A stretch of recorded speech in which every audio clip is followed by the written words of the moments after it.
Hello students, कैसे हैं आप लोग। लॉकडाउन में आप लोग की पढ़ाई शुरू हो चुकी है। पिछले क्लास में हम लोग कूलम्ब्स लॉ शुरू किया था, कूलम्ब्स लॉ को समझाया था, कूलम्ब्स लॉ के मैथमेटिकल फॉर्म को देखा था। क्या देखा था कि अगर दो चार्ज जिनके मैग्नीट्यूड Q1 और Q2 हैं और उनके बीच का डिस्टेंस r है, मीडियम दोनों चार्ज के बीच अगर एयर है तो उनके बीच लगने वाले फोर्स ऑफ इंटरेक्शन का मैग्नीट्यूड होगा, जिसको हम लोग सिंबॉलिकली लिखते हैं force in air equal to 1/4 pi epsilon naught Q1 Q2 by r square. बहुत बेसिक क्वेश्चन यहाँ पर यही पूछ सकता है कि दो चार्ज दे देगा, डिस्टेंस दे देगा, कहेगा उनके बीच का मीडियम अगर एयर और वैक्यूम है तो फोर्स का वैल्यू कैलकुलेट करो।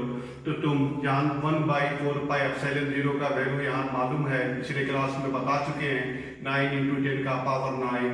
Q1 Q2 का वैल्यू तुमको क्वेश्चन में दिया रहेगा, R का वैल्यू क्वेश्चन में दिया रहेगा, और इस तरह से हम लोग फोर्स का मैग्नीट्यूड कैलकुलेट कर सकते हैं। दूसरा समझाया था कि अगर दोनों चार्ज के बीच का मीडियम एयर छोड़ के कोई और हो तब हम लोग लिखेंगे force in medium equal to 1/4 pi epsilon naught epsilon r Q1 Q2 by r square. यह भी बताया था कि एप्सिलॉन नॉट परमिटिविटी है एयर और वैक्यूम की, और एप्सिलॉन r रिलेटिव परमिटिविटी है मीडियम की। इस तरह के क्वेश्चंस को बनाने में हम लोग को Q1 Q2 का वैल्यू दिया रहेगा, R का वैल्यू क्वेश्चन में दिया रहेगा, 1/4 पाई एप्सिलॉन 0 का डायरेक्ट वैल्यू हमको मालूम है 9 × 10 का पावर 9, और K का वैल्यू K एप्सिलॉन r, या इसको डायरेक्टली कांस्टेंट K से भी सिंबल करते हैं, इसका वैल्यू अगर दिया रहे तो फोर्स इन मीडियम हम लोग कैलकुलेट कर सकते हैं। तीसरा एक इस तरह का भी क्वेश्चन रहेगा। अब गौर से देखो, चार्ज दोनों सेम है, वही चार्ज है, डिस्टेंस भी सेम है। एक बार मीडियम एयर है, दूसरे बार मीडियम एयर छोड़ के कोई और है, तब हम लोग इसको सीधे से डिवाइड कर दो। तो force in air by force in medium करोगे, 1/4 पाई एप्सिलॉन 0 कैंसिल होगा, ये पूरा वैल्यू इधर का कैंसिल हो जाएगा, Q1 Q2 by r square, Q1 Q2 by r square cancel होगा, ये एप्सिलॉन r ऊपर की तरफ आ जाएगा। तो ये हमारा फॉर्मूला बनेगा F in air divided by F in medium equal to epsilon r। Epsilon r की जगह पर हम लोग K भी लिख सकते हैं, डाइलेक्ट्रिक कांस्टेंट भी लिख सकते हैं। ये तो हुई पिछले क्लास की बात। अब आज हम लोग इसी को थोड़ा सा और आगे बढ़ाएंगे, देखते हैं इसमें और क्या क्या चीज समझने की है, आपको समझने की है और हमको समझाने की है। तो आइए कुछ इंपॉर्टेंट पॉइंट्स देखते हैं आज। Important points,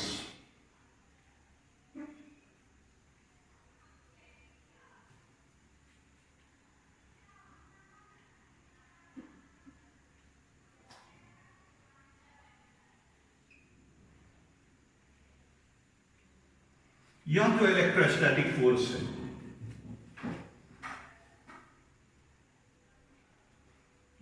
electrostatic force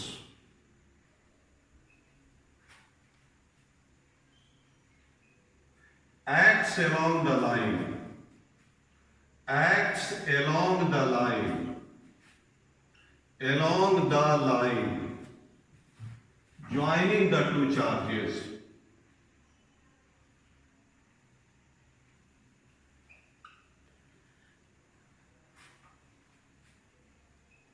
two charges। यह फोर्स किधर एक्ट करेगा, तो दोनों चार्ज को मिलाने वाले लाइन के अलोंग रहेगा। वह लाइन जो दोनों चार्ज को मिला रहा है, उसी लाइन के अलोंग यह इलेक्ट्रोस्टैटिक फोर्स एक्ट करता है। दूसरी बात, It is a mutual force. It is a mutual force. It is a mutual force. Mutual force. इसको ऐसे भी लिख सकते हैं, hence action reaction force. Action reaction force.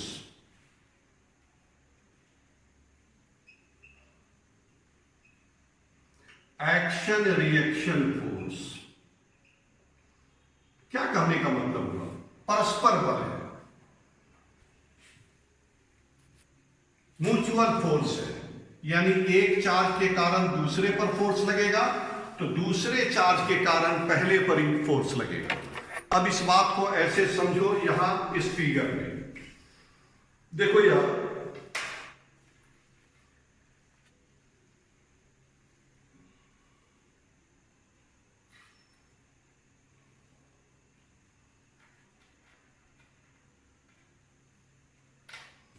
एक चार्ज यहां लिया, एक चार्ज यहां लिया, ये जो पॉइंट चार्ज है इसका वैल्यू है +Q1, और ये जो चार्ज है पॉइंट चार्ज इसका वैल्यू है +Q2, यानी दोनों चार्ज हमारा लाइक है। एक और फिगर देखो,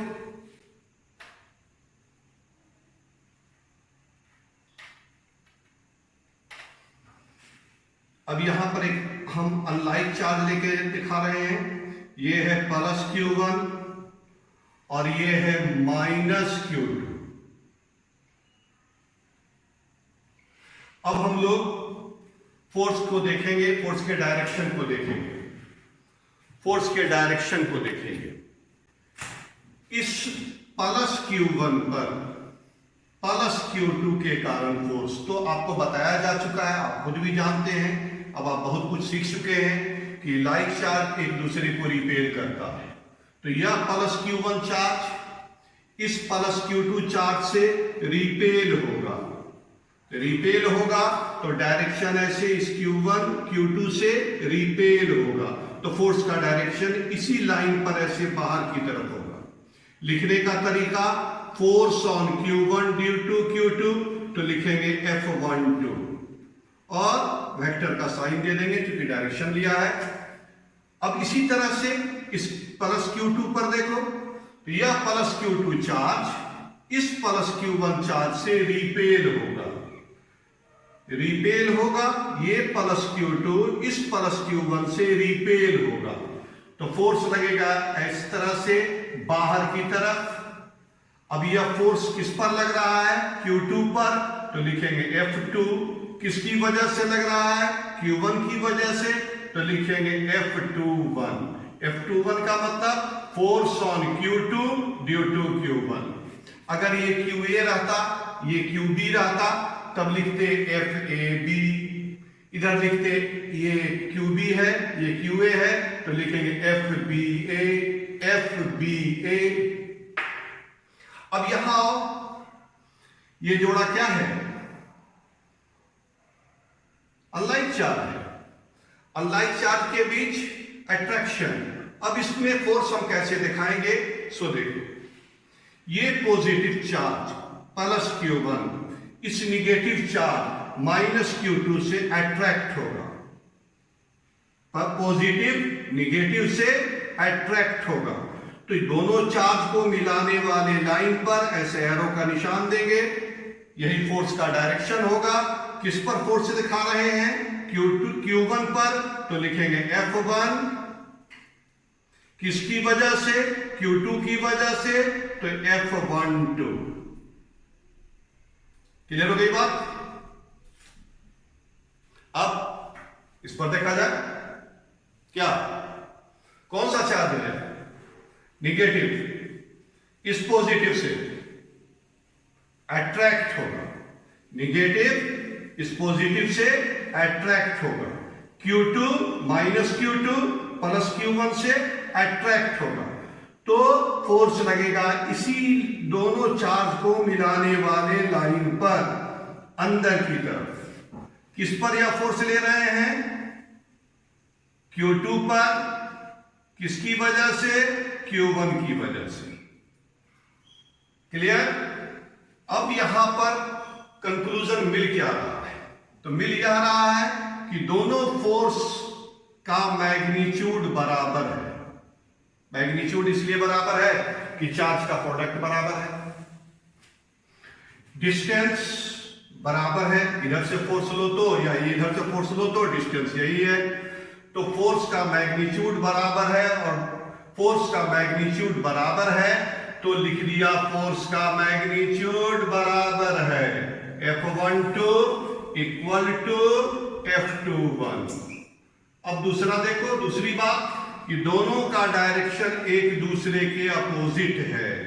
दोनों का डायरेक्शन एक दूसरे के अपोजिट है, तो यहां इन दोनों पर वेक्टर का साइन दे दो डायरेक्शन को दिखाने के लिए, और यहां माइनस साइन कर दो। अब यह जो जिस बात को हम बॉक्स में डाल रहे हैं, यह रिजल्ट क्या कह रहा है?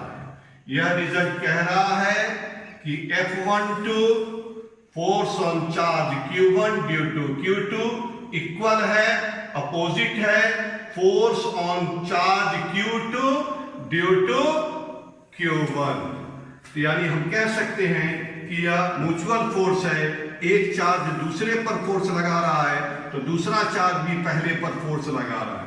पहला चार्ज अगर दूसरे पर फोर्स लगा रहा है तो दूसरा चार्ज भी पहले पर फोर्स लगा रहा है, यानी यह एक्शन रिएक्शन का फोर्स है, या इसी बात को कह सकते हो कि यह एक म्यूचुअल फोर्स है। अब तीसरा पॉइंट हम लोग देखें। कूलम्ब्स लॉ में कहता है Coulomb's law is valid for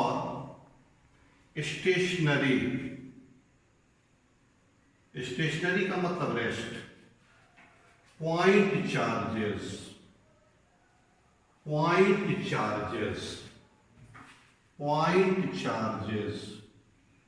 क्या इसका मीनिंग हुआ? जैसे ये दोनों चार्ज है तो ये दोनों चार्ज स्टेशनरी होना चाहिए, यानी रेस्ट में रहना चाहिए। और दूसरा एक चीज लिखा गया पॉइंट चार्ज। पॉइंट चार्ज किसको कहेंगे? जिस बॉडी पर चार्ज है उसका साइज इस सेपरेशन के, उनके बीच के डिस्टेंस के कंपैरिजन में काफी छोटा हो, तो वैसे चार्ज बॉडी को कहते हैं पॉइंट चार्ज। यानी charge on body much smaller than the distance between the two charges, that body is called a point charge. यानी कहने का फिर से एक बार कि पॉइंट चार्ज उसे कहेंगे कि जब दो चार्ज बॉडी एक दूसरे से अलग हैं, तो पहला तो वो रेस्ट में होना चाहिए, दूसरा पॉइंट चार्ज यह तब कहलाएंगे जब यह डिस्टेंस काफी बड़ा हो जिस बॉडी पर चार्ज है उस बॉडी के, तो वैसे चार्ज बॉडी को कहेंगे पॉइंट चार्ज। अब अगला पॉइंट,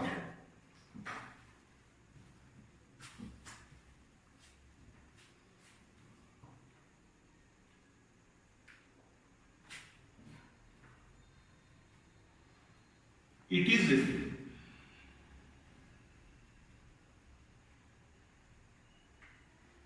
Coulomb's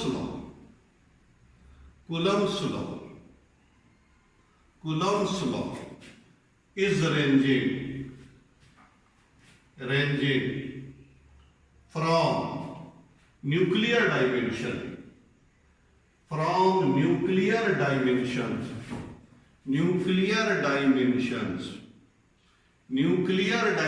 का मतलब हुआ R इज इक्वल टू 10 का power -15 metre to macroscopic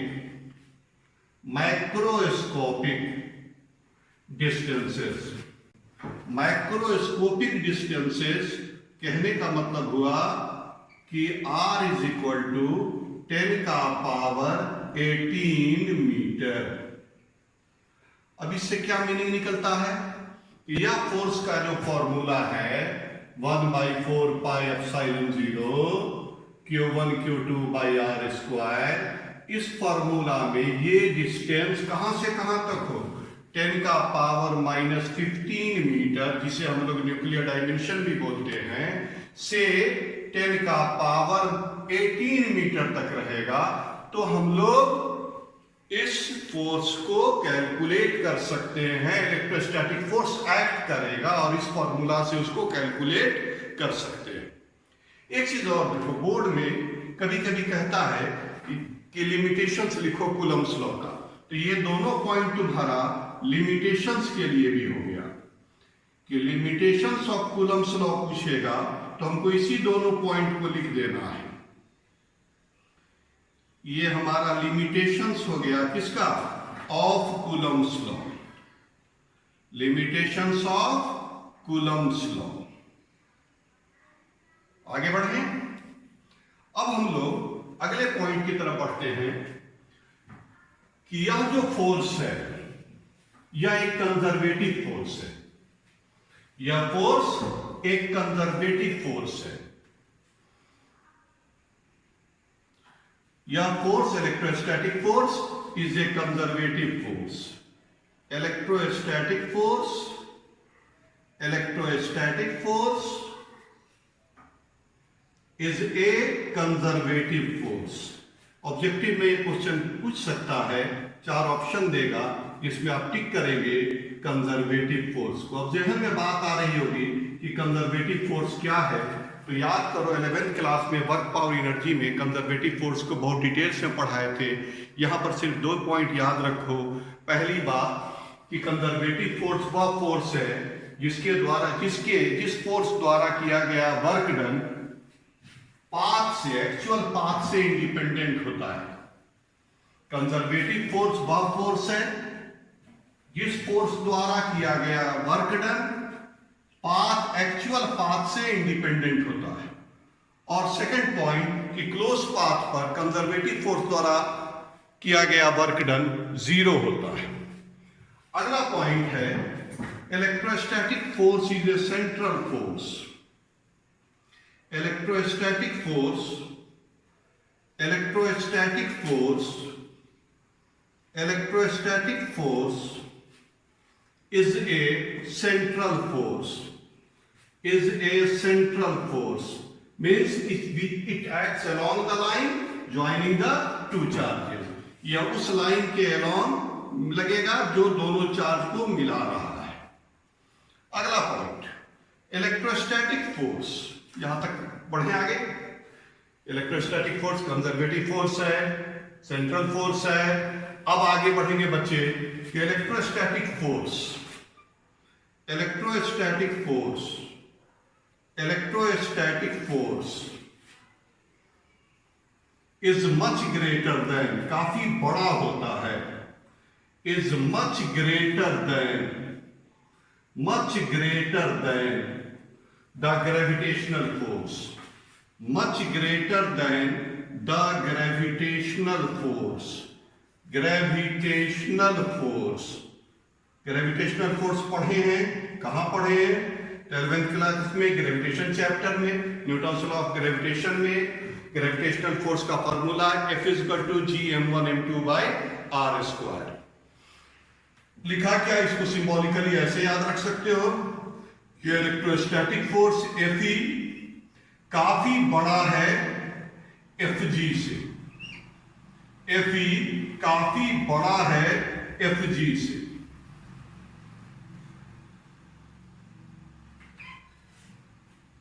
Electrostatic force is much greater than the gravitational force। अभी हम लोग इससे पहले वाले पॉइंट में भी बताया कि इलेक्ट्रोस्टैटिक फोर्स काफी बड़ा होता है ग्रेविटेशनल फोर्स के, Fe much greater than Fg। अब इस बात को और मजबूती के साथ समझने के लिए हम अगला पॉइंट्स ले रहे हैं। क्या ले रहे हैं, सो देखो, the ratio of electrostatic electrostatic force, electrostatic force and the gravitational force,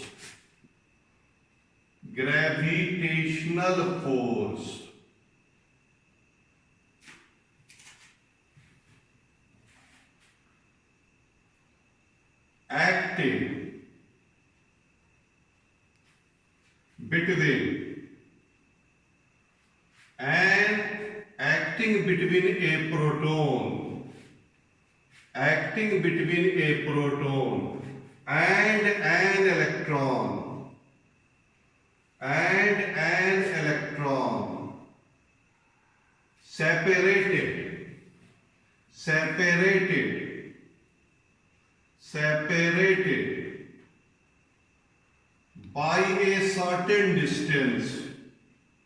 separated by a certain distance, in air is given as, क्या लिखा पढ़ो, लिखा है बच्चे कि अगर एक प्रोटॉन और एक इलेक्ट्रॉन सर्टेन डिस्टेंस से अलग हों और हवा में हो तो उनके बीच लगने वाले इलेक्ट्रोस्टैटिक फोर्स और ग्रेविटेशनल फोर्स का रेशियो होगा। क्या होगा भाई, देखा जाए क्या, एक प्रोटॉन और इलेक्ट्रॉन, एक प्रोटॉन और एक इलेक्ट्रॉन सर्टेन डिस्टेंस से एयर में अगर अलग हैं तो उनके बीच लगने वाले इलेक्ट्रोस्टैटिक फोर्स और ग्रेविटेशनल फोर्स का रेशियो। तो इलेक्ट्रोस्टैटिक फोर्स के लिए हम लिख दिया F, ग्रेविटेशनल फोर्स के लिए लिख दिया Fg। अब इलेक्ट्रोस्टैटिक फोर्स का formula K Q1 Q2 by R square. Gravitational force का formula G M1 M2 by R square. एक चीज तो यहां तुम देख रहे हो कि यह R स्क्वायर और R स्क्वायर कैंसिल हो जाएगा। अब देखो यहां ये प्रोटॉन है और यह इलेक्ट्रॉन है, इसका सिंबल चार्ज के लिए यहां भी Q1 Q2 ही लिखते हैं और बीच का डिस्टेंस R है, ठीक।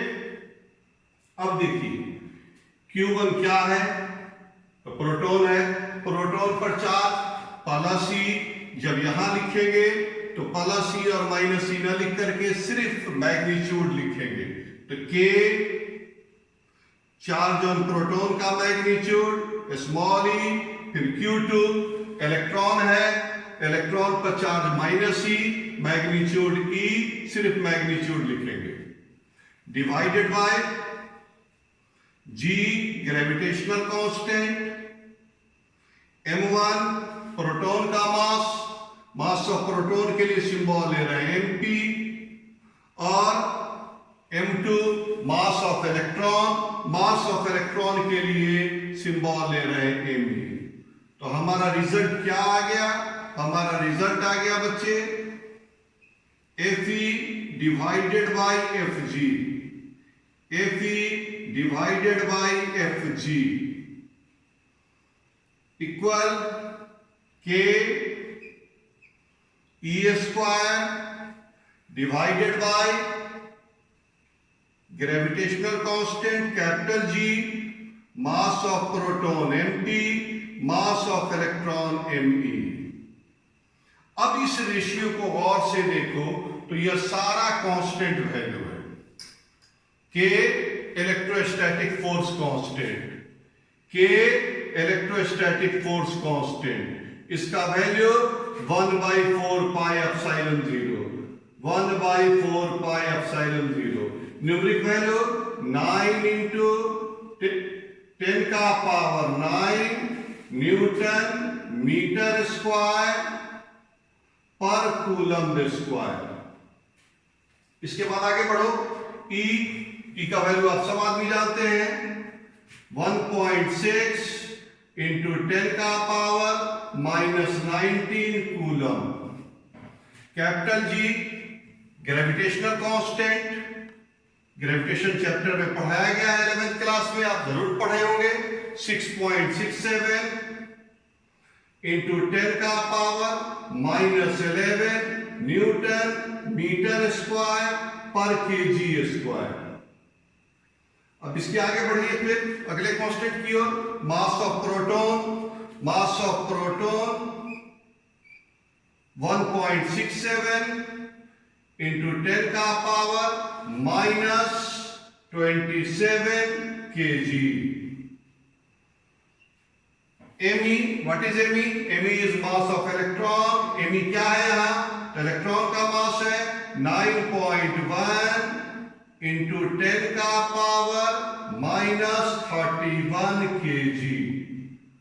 अब इस सारे कांस्टेंट के वैल्यूज को यहां रखेंगे और रख करके सॉल्व करेंगे तो यह वैल्यू आएगा 2.4 इंटू 10 का पावर 39। अब गौर से देखो, जो अभी थोड़ा देर पहले मैंने कहा था, क्या आप देख रहे हैं कि इस क्वेश्चन में, इस पॉइंट में, अगर यहां डिनोमिनेटर में क्या है? 1 है। जब ग्रेविटेशनल फोर्स का वैल्यू 1 है तो इलेक्ट्रोस्टैटिक फोर्स का वैल्यू 2.4 इंटू 10 का पावर 39 काफी बड़ा है। तो कह सकते हैं हम लोग, क्या कहेंगे कि इलेक्ट्रोस्टैटिक फोर्स काफी बड़ा होता है, much greater than the gravitational force.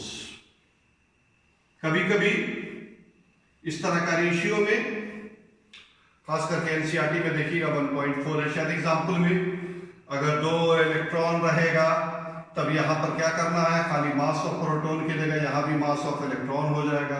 अगर दोनों प्रोटॉन रहेगा तो mass of proton mp into mass of proton mp। अगर दोनों प्रोटॉन रहेगा तो यहाँ mp इंटू mp रहेगा। अगर दोनों इलेक्ट्रॉन रहेगा तो यहाँ me इंटू me रहेगा, तब वो me वाला वैल्यू रखेंगे। यानी और यहाँ पर क्या है? तो एक प्रोटॉन है, एक इलेक्ट्रॉन है, तो हमने वैल्यू रख करके इसको सॉल्व करेंगे तो हम लोग को यह रिजल्ट आएगा। और हम जो कह रहे थे कि इलेक्ट्रोस्टैटिक फोर्स काफी बड़ा होता है ग्रेविटेशनल फोर्स से, वह यहाँ पर प्रूव भी हो रहा है कि Fe much greater than Fg। अब अगला पॉइंट देख रहे हैं बच्चे, काफी इंपॉर्टेंट पॉइंट है, टिक कर लो इसको। The value of epsilon 0, the value of epsilon 0, the value of epsilon 0 is 8.85 into 10 का पावर -12 पर न्यूटन पर metre square coulomb square. And its dimensions।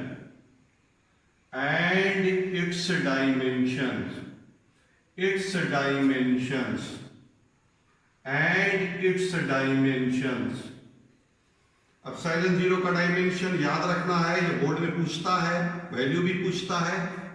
पिछले 2-3-4 साल का क्वेश्चन उल्टोगे तो ऑब्जेक्टिव में पूछे हुआ है वैल्यू या इसका dimension m-1 L-3 T4 A2। अब जरा सा यहां पर 1 मिनट के लिए ध्यान डालो। F इज इक्वल टू है 1/4 pi epsilon naught Q1 Q2 by R square. इससे epsilon 0 1/4 pi Q1 Q2 by F into R square. 1/4 pi numeric value है तो इसका कोई यूनिट और डायमेंशन नहीं होगा। Charge into charge coulomb square. Force यहां से लिखा है पर न्यूटन पर मीटर स्क्वायर। फिर से अब देखें, charge into charge coulomb square, force का यूनिट न्यूटन, ऊपर लेके चले गए तो न्यूटन का power -1, distance square r square, metre ऊपर लेके चले गए मीटर स्क्वायर। का डायमेंशन भी निकालो तो चार्ज का डायमेंशन होता है 80, करंट इंटू टाइम, चार्ज का डायमेंशन होता है 80, current into time, divided by 4 पाई को छोड़ देना है, न्यूमेरिकल वैल्यू है। फोर्स का डायमेंशन ml t-2, डिस्टेंस यानी लेंथ l स्क्वायर। सॉल्व करो, m का पावर ऊपर गया, m का पावर -1, l 2 और 1 3, l का पावर -3, t नीचे -2 है, ऊपर में 2 है, ऊपर लेके चले जाओ पावर ऐड होगा, t का power 4, a into a square. तो इस तरह से इस पॉइंट को याद रखना है। यह जो डायमेंशन है और यह वैल्यू, यह दोनों हम लोगों के लिए ऑब्जेक्टिव के लिए काफी इंपॉर्टेंट है और यहां से क्वेश्चन कई एक बार पूछा है और आगे क्वेश्चन पूछ भी सकता है। अब हम लोग एक छोटा सा टॉपिक देखेंगे, definition of coulomb. Definition of coulomb, SI unit of electric charge. Electric charge, इसी को हम इस तरह से भी लिख देते हैं, definition of coulomb. Definition of coulomb, definition of coulomb क्या? SI unit of electric charge या डेफिनेशन ऑफ कूलम। हम जानते हैं बच्चे कि coulomb is the SI unit of electric charge. Coulomb is the SI unit of electric charge. Coulomb is the SI unit of electric charge. SI unit of electric charge पढ़ाया जा चुका है, बताया जा चुका है। अब इस यह एक कूलम चार्ज क्या होता है? अगर दो चार्ज हवा में एक दूसरे से r डिस्टेंस से अलग हो, दो चार्ज जिनके मैग्नीट्यूड Q1 और Q2 हैं, जिनके मैग्नीट्यूड Q1 और Q2 हैं और उनके बीच का सेपरेशन r है, और वह अगर एयर में मौजूद हो या वैक्यूम में मौजूद हो तो उनके बीच जो फोर्स लगेगा उसका वैल्यू होगा 1/4 pi epsilon 0 Q1 Q2 by r square. अगर हम यहां if Q1 equal to Q2 equal to 1 coulomb, यहां पर दोनों चार्ज हम सिमिलर लेके चल रहे हैं, लाइक चार्ज लेके चल रहे हैं, and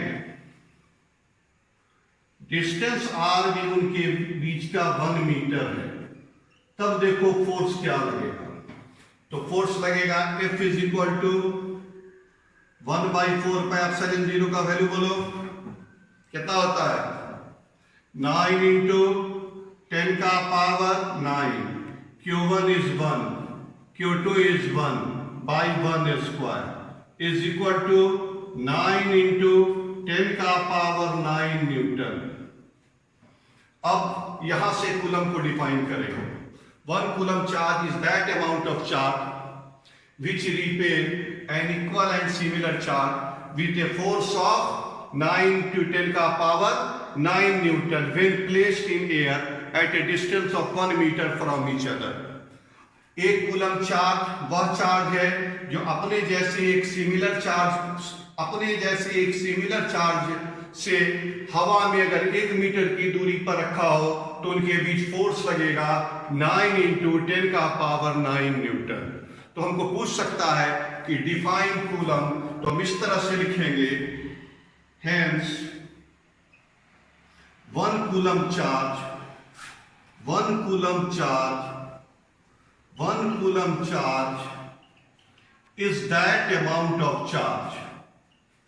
is that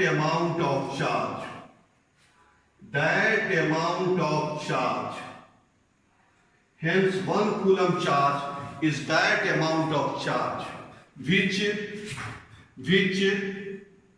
repel an equal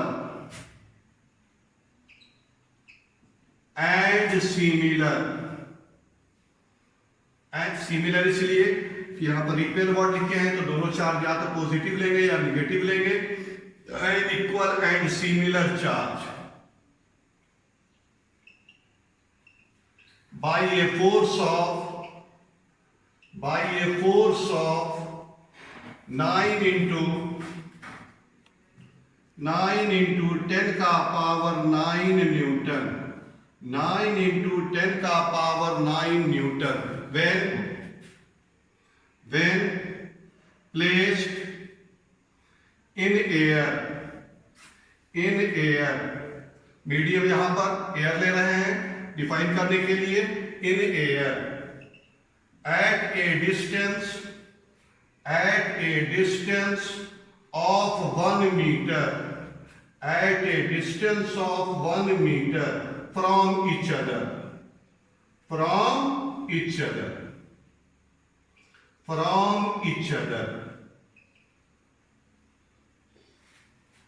तो कभी कभी क्वेश्चन में पूछता है बोर्ड एग्जाम में कि कूलम को डिफाइन करो, तो कूलम को डिफाइन करने के लिए इतना लंबा चौड़ा नहीं लिखना है, कम से कम यह डेफिनेशन पूछेगा तो यह डेफिनेशन आप लिखेंगे कि एक कूलम चार्ज क्या है, तो वह अमाउंट ऑफ चार्ज है जो अपने जैसे ही इक्वल और सिमिलर चार्ज से अगर 1 मीटर के डिस्टेंस से हवा 1 मीटर के डिस्टेंस पर हवा में रखा हो तो उनके बीच फोर्स ऑफ रिपल्सन लगेगा 9 into 10 का पावर 9 न्यूटन। अब हम लोग अगले क्लास में मिलेंगे और अगले क्लास में 2 चीज आपको समझाएंगे। एक परमिटिविटी क्या है, उसके बाद principle of superposition of electrostatic force क्या है। What is the principle of superposition of electrostatic forces? किसी एक चार्ज पर बहुत सारे चार्ज के कारण अगर फोर्स लग रहा हो तो उस चार्ज पर हम फोर्स का रिजल्टेंट वैल्यू कैसे कैलकुलेट करेंगे, इस पर चर्चाएं होगी।